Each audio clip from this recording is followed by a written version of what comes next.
I think the first question, and I think one we can kind of really go lots of places from, is to talk about exactly how much innovation, how much transformation of the industry is really required, is possible. I mean, agriculture is a huge industry, hugely integrated all over the world. Do you guys think, generally, your own personal biases aside, what we're going to see more of is sort of absolute game-changing agriculture of the sort Marc described, or maybe just optimization of the existing system? I mean, we have a huge industry. How much does it need to be disrupted? Why don't you start? Okay, so good afternoon, everybody. Just to reply quickly to the question of the chairman, actually we are not in the business of farming at the European Space Agency, nor on Earth, neither in space, but we're in the business of monitoring the planet to give the data to farmers to optimize their production. And what we have noticed over the last maybe 6 years is that there is a major change in the industry, which is moving up the information value chain, where the farmers become very high-tech people. I mean, when I was young, they were on their tractors, they knew by natural knowledge how to spread the nutrients, etc. Now they use the highest tech in the world. The tractor itself is an observing system full of sensors, and we are now trying to combine this data taken in the field with the data from the satellites to inform to the best knowledge on how to optimize the production. So I foresee a lot of optimization, but maybe disruption in this field. Before we go on, maybe it's worthwhile you describing then exactly what it is, the connection then between the European Space Agency. What is it that you are doing? Okay. So ESA, in partnership with the Commission, is building an observing system for the planet. So it's like building a big microscope, if you want, that is orbiting in space, and that is delivering data on the state of the planet every week at around 10-meter resolution on a variety of parameters: the ocean, atmosphere, the chemistry, the sea ice, but also the crops that we see in the field and the health of these crops. So what we try to do now is to show the value of this information to new communities, agriculture being one of them, not only for increasing efficiency in the field, but also to manage this as a food security issue at the global scale. Okay, so big data, a topic we are definitely going to come back to. How about you, Alexis? In terms of, do we need to just sort of tear it all up and start over, or do we need to find smart ways to optimize what's there, some mix of both? Well, also, good afternoon, everyone. Very happy to be here. So I'm Alexis from Ynsect, a company that is doing farming of insect, and I'll try to reply your question in the perspective of that company. What we do is a feed for animals. So in a way, we are just optimizing an industry that is feeding animals. But the way we do that is really disruptive. And I think many startups in agriculture are just going into one place of the value chain, changing it, but changing it in a very disruptive way. So I cannot answer only disruption or only optimization. I think all the models are both disruptive in a way and could be also seen as only an optimization in another way. For instance, we do vertical farming. We put robots and automats in the farming. So in that perspective, we are disruptive, I would say. We're doing insect farming. Only fact of farming itself is disruptive. But in our customers' perspective, we are just a new ingredient. So that a new ingredient that can maybe optimize their diet and that get a better product for their own customers. So in their perspective, maybe it's only optimization. Right. I fear we might get into a sort of semantic argument about disruption versus optimization. Let's try to avoid that. But Marc, can I easily guess what you're going to say? I think it's going to be a combination of both, right? You need many solutions at the table. So there's going to be ongoing optimization of current traditional practices. And we've seen that over time. And we've talked about just even the tractor example and how that's now GPS or is now even self-driven and self-automated. So those are things that are happening. The idea of disruption, though, I think, in terms of some of the things we're now doing with machine vision, machine learning.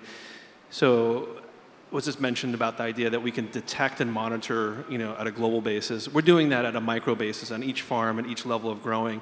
But the big difference is that we have the means of correcting and addressing right then and there, real time, and so we can make course corrections. We can be optimizing the plants in a very different way. So I think this is truly disruptive in the sense that we know plants inside and out, and we understand that health and the leading indicators around that health, so that, again, we can ensure a steady, not only a steady supply, but also a high quality product. Well, I mean, the solution that you describe kind of tackles lots of these elements about waste, about, water waste, wastage of food, and so on. It strikes me, as I heard all of those things that you're sort of ticking off, that there's a lot to be gained from what I guess you'd call sort of low-tech changes, right? If you had smarter ways to do remediation, for instance, or innovation in delivery such that you have less spoilage and so on. Do you guys, in your work, see a lot of innovation on that, or does it tend to be kind of more of the tear it all up and do something really quite novel? I wonder how much gain there can be, perhaps, without reinventing these wheels. Well, the industry today, certainly in the US, has really been an example of where they've extracted value in each part of the equation, right? So from the farm, the farmer today is typically vertically integrated. Even the concept of farming out, right? So it's about scale. The idea that people can think that they can just start farming and have the right kind of economies of scale, it's not the case. So they're actually farming out the farming, and getting that kind of scale to be able to aggregate. They're trying to aggregate because then again, at the processing level, right, to have the kind of right return, you're making significant capital expenditures in these facilities. But they've been able to extract value in each one of these things. And then you think about the distribution, the cold chain management. With that said, there's still a tremendous amount of spoilage, so there's still more opportunities. And it depends on really the category. So one of the things that we had highlighted was on specifically something that's very highly perishable, the baby leafy greens and lettuces and salads like that. But it's also one of the most nutritionally dense. So the idea is, how do we change that equation? If we look at the challenges that we have today, certainly because of monocrop culture and the farming, you look at the nutritional value, it's decreased. The idea that even once you harvest it, you have to think about it almost being like an ambulance and getting it to the consumer right away because it's losing that nutritional value. So anytime you can cut down days, hours, it's going to make an impact in terms of what you deliver. And that's where we think the big opportunity is changing the value creation, that it's not a calorie is a calorie, but how do you think about more nutritionally dense product and then getting more value that way as well. And do you, Alexis? I mean, what do you, in terms of the... Yeah, just maybe one comment. Sure. We see more and more investment in the ag tech, and I think this is a major indicator of how technology is disrupting this area. For the last 5 years, a lot of tech VC, especially in the Silicon Valley, have been putting some money in the ag tech area, and we have seen not so many exits for the moment. Not so many big exits, I would say. There has been only one last year. So this is the beginning of this change, and we will see, let's say, in 5 to 10 years, how big the impact is in terms of return for the VC, and if this is only a sort of, I would say, bubble, if it's only a 5 to 10 year bubble and then it will go down a little, or if it goes straight up. Well, I mean, ag tech is a word that contains a lot of ideas. Where, as far as what you've seen and where the interest is, the funding is, what kinds of approaches, what kinds of businesses? The whole value chain. For sure, the food delivery has been a big pop-up, I would say, industry, ag tech industry in the last years. Deliveroo, Foodora has been raising a lot of money. In the US, we see also big investment in the meal replacement. Beyond Meat, Impossible Food, Hampton Creek have been raising a lot of money over there. It's, I would say, a bet, but Americans like to do bets. They have been putting a huge equity in various technology to replace meat. So this is going to be very interesting in the last 2 or 3 years to see how it goes, for sure. Philippe? But yeah, maybe on our side, what we have noticed is a very strong trend towards information services. So we have seen corporates creating new units to actually transform the data from the tractors into information. And we are routinely organizing a competition for startups. And we noticed that now more than half of the startups are moving towards this precision farming services, etc., because we have launched a mission called Sentinel-2, which has been designed to monitor the planet at the scale of the field. So it's a totally new data set that 10 years ago was commercial, you had to pay for it, and now it's free, and it's unleashing huge opportunities for students, for startups to put value on this and create new services to monitor pests, the health of the crop, where to put the nutrients. So we really saw this trend enabled by the open data that we provided and put out there. I mean, coming on to that data point, I know you mentioned you get hundreds of thousands of data points per harvest. I know that Ynsect uses plenty of data. I wonder about the sort of endless promise about big data and the degree to which we all think and propagate the idea that just getting more data makes for a better industry. How do we turn the big data, as one of you said, into smart data? We have. Yeah, so that's very much very apropos, and was going to highlight big data now is about smart data, right? So how do you turn this data set? So I think for us at Aerofarms, one of the things that we've done is linked the services and the capabilities to the actual growing. So we can see the levers, we can see the interaction, and we can see it's a symbiotic relationship so that we understand how to act on the data. So that's when we talk about how to make it smart data and how to do it in real time that has implications. What it takes, though, is a lot of expertise that we've brought in-house and understanding each of these different disciplines. Even on the data science side, we have PhDs running around thinking about these data sets and how do we manage it. But more importantly, how does it tie into the biological engineering controls that we have and have developed? And that's where, again, these are areas that we're looking to partner, and I mentioned the partnership we just did with Dell, but it's an idea that we can then harness and integrate in best practices from other areas and be smarter. So I think one of the things at Aerofarms, we try to be vertically integrated in terms of the different disciplines. Our specialty is really how do we combine these systems and have a system approach. But we think that's where, again, working with the best and the brightest from different organizations can help us make it really even smarter. How about you? The Sentinel satellites can get all kinds of data we don't know how to use yet. No, that's the challenge. It's really going down the value chain and bridging the last mile to the user. That's where the data become what we call actionable. So to do that, you really need to have a dialogue with the user, understand the needs, etc.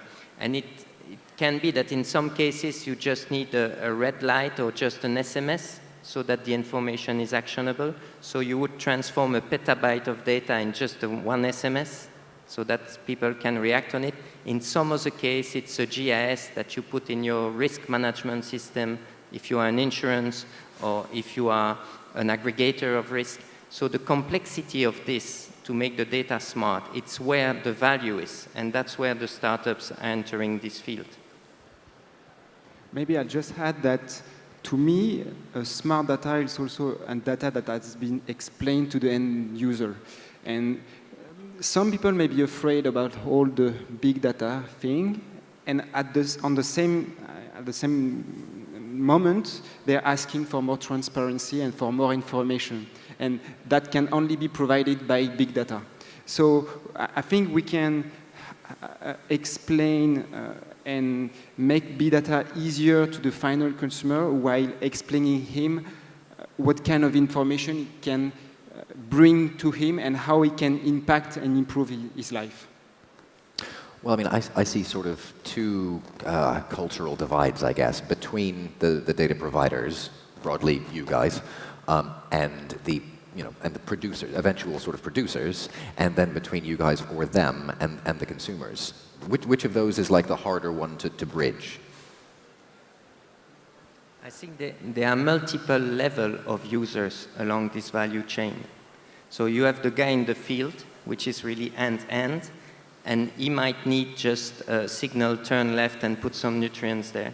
But you have also other people who aggregate information for the market and who needs other type of synoptic information. And this can be very simple. There has been this app a few years ago which won a competition that we organized, which was just giving you recommendation about the type of crop you should put in your garden. according to the weather condition, the soil condition, etc. So it just says put apples here or put potatoes there. And what happened is that when you apply it to Africa, where there is a lot of small farmers with a lot of fragmentation of the field, suddenly they start putting the same type of crops because it's optimized. And this federates the supply. And they become stronger, so the demand can match better the supply. Suddenly the market starts, because you cannot sell one little crop, but if you aggregate them, it works. So you see that sometimes it's unexpected, the type of use you make of this data at different level of the value chain. Just if you were asking as well about the end consumer, right? Yeah, that's the real end of the chain, right? Right. I mean, they're the final arbiter here, right, in terms of how they vote with their wallet and what they're doing. And so all of this data, all the technology, it's about how we deliver a better product, right? And so the idea that what is the consumer looking for, those end benefits, the idea that it's locally produced has an impact in terms of the community, they have a connection with it. But they're looking for a clean, residue-free product, no pesticides. They're also looking for, at the end of the day, though, does it taste good? And so this opportunity to be able to focus on flavors and varieties is really a different approach. And so that's what's exciting in terms of thinking about that end consumer and what they're ultimately looking for and why there's a big value proposition here right now. Well, I mean, it does feed into this discussion how people are increasingly want to know in excruciating detail about where their food comes from, sort of the entire farm-to-table movement, and wanting far beyond what nutritional information recommendations are and so on. All of this surely helps, but what you're suggesting is that people, they just want the bottom line answer. Is the finer grain data of value to the consumer, to the producers? Do you just turn it into some sticker, some certification? But the availability, for example, on this data at global scale that you only get from space enables you to have traceability of your food to the producer. So there can be a new generation of service where by clicking on a code, you just see the picture of the field and you would adopt the wine that you are producing or the potatoes that you're... This is enabled by technology and data. And this would create a transparency. And we can use other technologies like blockchain, etc., to actually make that very secure and trustable. But this is enabled basically by open data at the global scale that you can then fit into an ecosystem of startups that comes with this kind of provenance, telling you story about what's happening in the field. You see the impact of what you do. That's very important. We are not aware of our footprint on the environment. If I do something here, the consequence might be somewhere else on the planet. So these kind of things now are possible with this technology. You would become aware that we have a local impact at the global scale. Well, that makes sense for sort of farmed crops, things you can see from a satellite. But what about sort of transparency in the feed? Well, I'll add that regulation on feed is very tough. We might think that it is tough on food, but maybe not on feed, but it's actually very, very tough on feed as well. And we lack transparency in this feed area. There is a lot of, more and more transparency in the food. We all know organic food, fair trade food, but we don't really know how the fish we are eating has been fed. We don't know how the cow we are eating has been fed. And for the moment, we don't ask for this information so much, but more and more, generation after generation, we see the level of transparency going up and up to the feed. And now we see distributors, we see even final customers or consumers asking for how the fish I'm eating have been fed. And we need, maybe we do not need to provide information today, but for sure we need to be prepared to give such information in a couple of years, because we know that companies that are providing such data are going to ask for the feed companies such as we are. It's starting to sound like some of this ag tech revolution is really a big data revolution in a lot of ways. Do you think that the most of this is just enabled by all of the sensors, computing, machine learning, the whole business that underpins all the big data stuff? Those are enablers, but again, it's how you put it together, right, and act on it. I want to build on one point that was mentioned, though, around safety and the food safety and the traceability. And so this idea that we can trace down to the square foot now in terms of growing and understand what's gone into it from the inputs, be able to identify, isolate any kind of condition, is giving that level of transparency now to the consumer and that reassurance. And so, again, big data is an enabler, but we have to think about what is the consumer looking for. Is it a safe product? Is it, does it have the nutritional value? Does it have the flavor profile? And then once you keep line of sight of that, the tools, the data, machine vision, AI, sensors, those are some of the things that help us be able to deliver that on a consistent basis and have the right kind of efficiency. Well, I'm wondering how it also feeds into regulation, right? It's an extraordinarily regulated industry. I just wonder, are there, in your experience, are you aware, are there good sort of laboratories for this, sort of favorable regulatory regimes where you can start kind of trying new things, being disruptive, innovative, or is it sort of taking the fight on a case-by-case basis? Okay, I might comment on something. I don't know if it's directly related to this, but in terms of regulation, managing food at the global scale, which is a food security issue. There are some countries producing too much and some which are starving. This type of things needs information to make the right decision. So again, the role of the data in supporting evidence-based policy is important. And at ESA, we are working with different partners like the World Food Programs, FAO, to feed them with globally consistent information on the amount of crops or food you have in the world so that they can manage the risk. So if you build regulation, you need the right data to do that. You cannot manage what you cannot measure in practice. And I think this is a very important step for policy. Alexis, do you? Yeah, I won't go into too much detail, but for sure, regulation is a huge topic in the food area. We have been facing many difficulties to have insects authorized to be used as a feed for trouts and salmon. But why? What's the stated reason for having such strict control over that? But the fish you're farming on the Sunday with your boots has been eating like 40% of insect.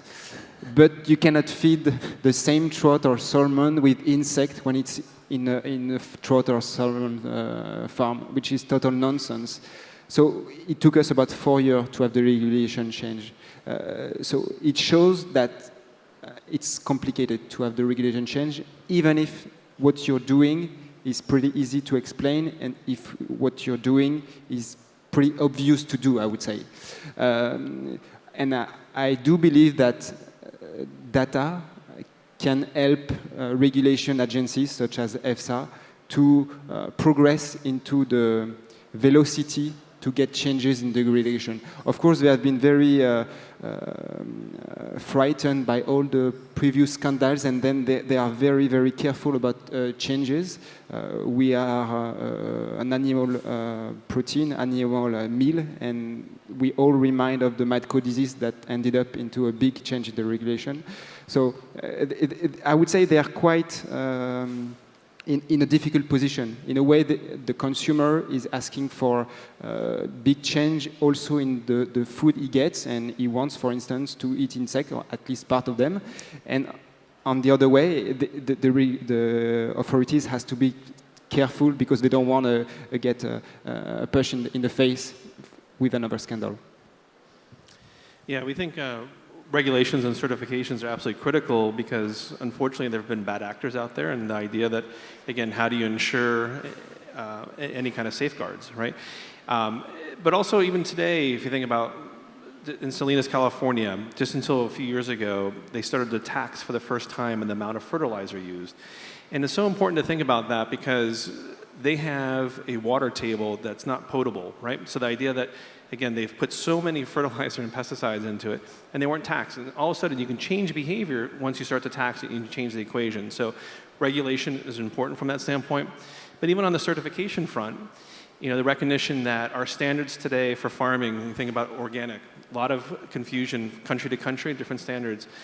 But more importantly, even something like the Rodale Institute, which has been one of the biggest champions, has now come out with a new regenerative organic certification. Now, the idea of regenerative is so important because that's now taking into consideration inputs, that water usage, the impact it may have in the environment, that there's a recognition that today's levels don't go far enough. So there's definitely more opportunities to really be able to signal new levels of safeguards that I think will help the consumer. I mean, there's a separate discussion, I think, to be had about how much that's being conveyed to the consumer and what kind of certifications and kite marks they should be looking for, but I suppose that takes time.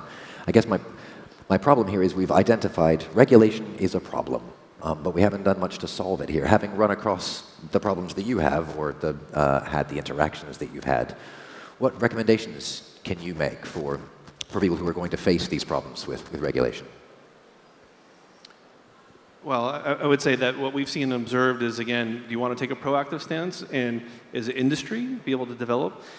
Today, actually, what's really driving at the end of the day a lot of the developments is the retailer, the selling partner, and the requirements that they have. Why? What are they responding to? They're responding to the end consumer in terms of what's needed. But as an industry, because there's so many different constituents, that it's been tough as an industry to be able to galvanize and think about what's important. There have been some efforts in the US, something called the Stewardship Index, that's looking at field farms and the inputs.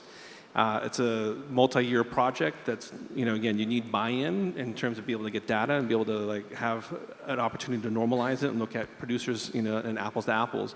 It's really challenging. Even today, that organic certification, which has been around for over 30 years, is not, commonly understood. So it's a question, though, whether or not, as a producer, do you want to have the government develop the regulations, or do you want to have, again, the industry and the opportunity for the industry versus you can help establish the right framework there? Maybe I wouldn't say regulation is a problem.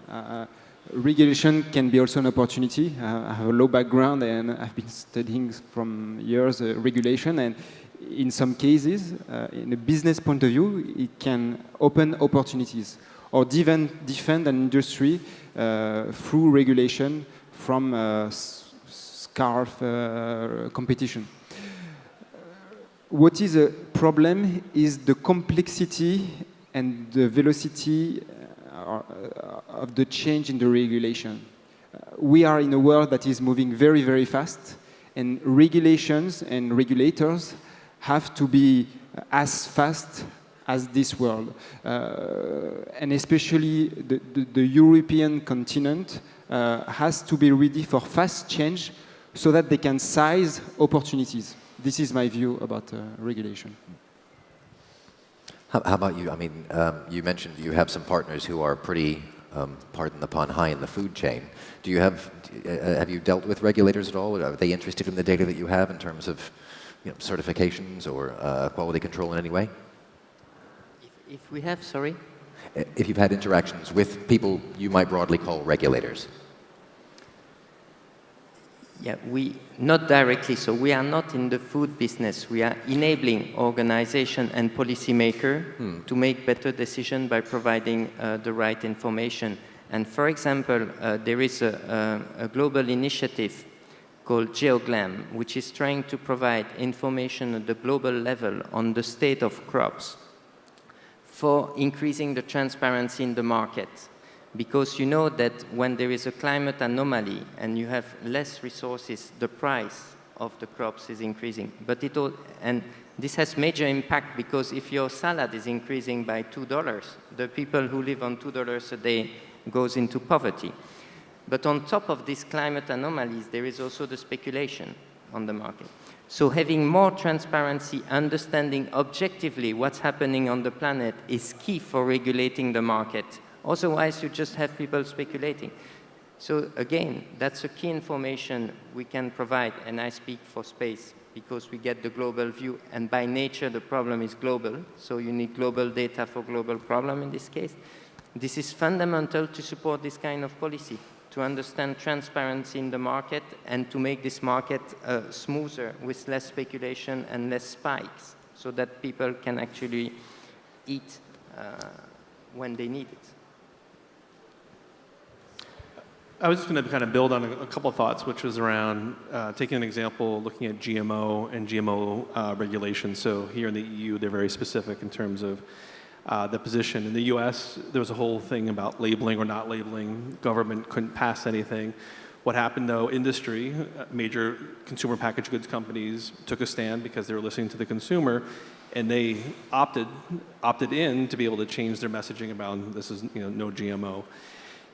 Technology, and kind of the theme here is like with CRISPR and new technologies that are going to really blur what is genetically modified or not, what's going to really accelerate this pace of development, what's also going to put into question about how you're going to be able to effectively test and evaluate and see the longer term impact. But it's going to get blurred very quickly where technology now is going to be driving a very different offering, both in terms of the type of seed and then the effectiveness of that seed in terms of how effective that is.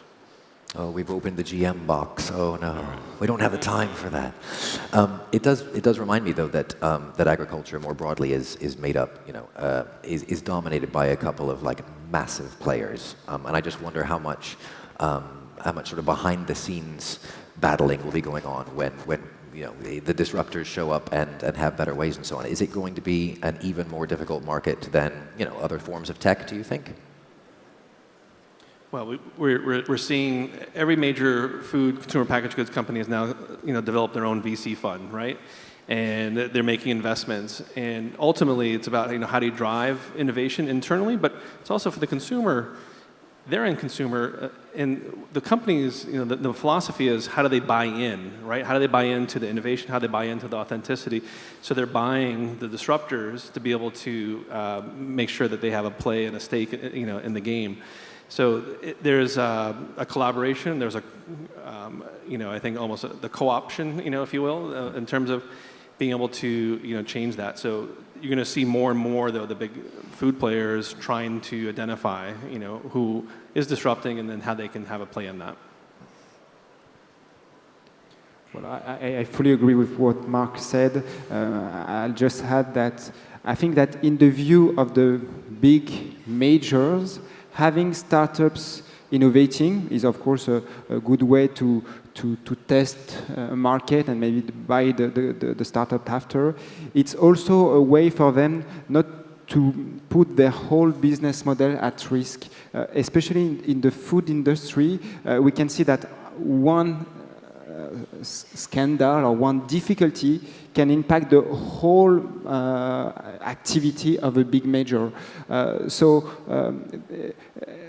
by letting startups and even helping startups through, let's say, corporate venture, for instance, they can monitor their risk, I think.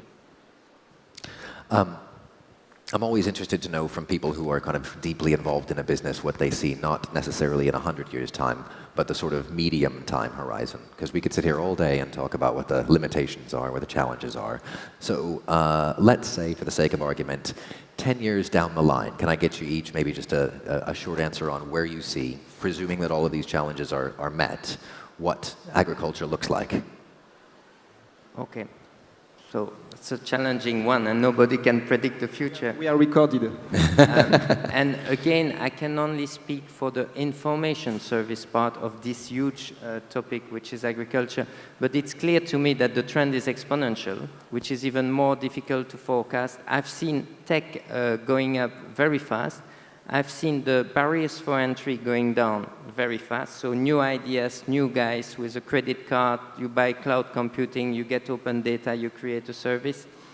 So I can see farmers with virtual reality and gloves like Tom Cruise in a few years' time. We don't need 10 years, I think, to really control and optimize its production remotely, to use really tech from various fields to make the most of the information, Internet of Things, cloud computing, machine learning, you name it.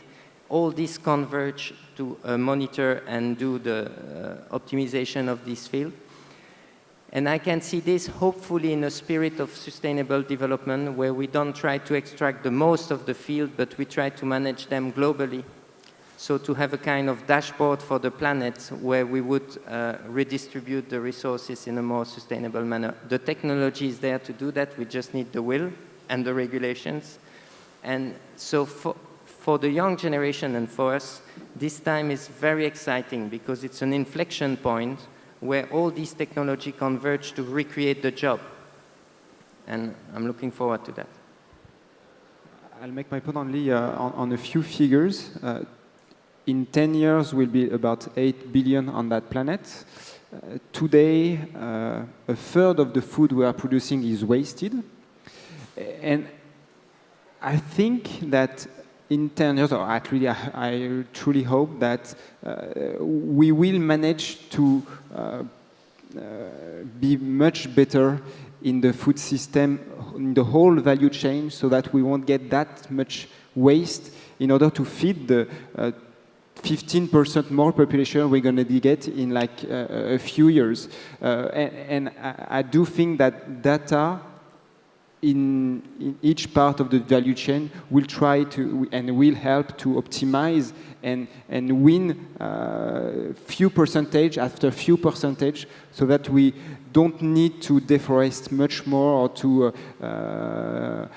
empty oceans much more, but just having a more clever food system. Yeah, we think there'll be good progress around the Sustainable Development Goals, and so this idea of how do we manage the input, the environmental footprint, is going to be critical. We think that's going to be necessary in terms of how we can change this equation. But at the end, I think it's about we're going to have a safer food system, right? This idea of the transparency, the blockchain, to be able to identify through each step of the process. So that's where I hope we're going to be in 10 years. Right. I will come back and check with you each in 10 years and see how things have gone. From me, thank you, Marc, Alexis, Philippe. Thank you very much for your time. And everyone, give these guys a round of applause.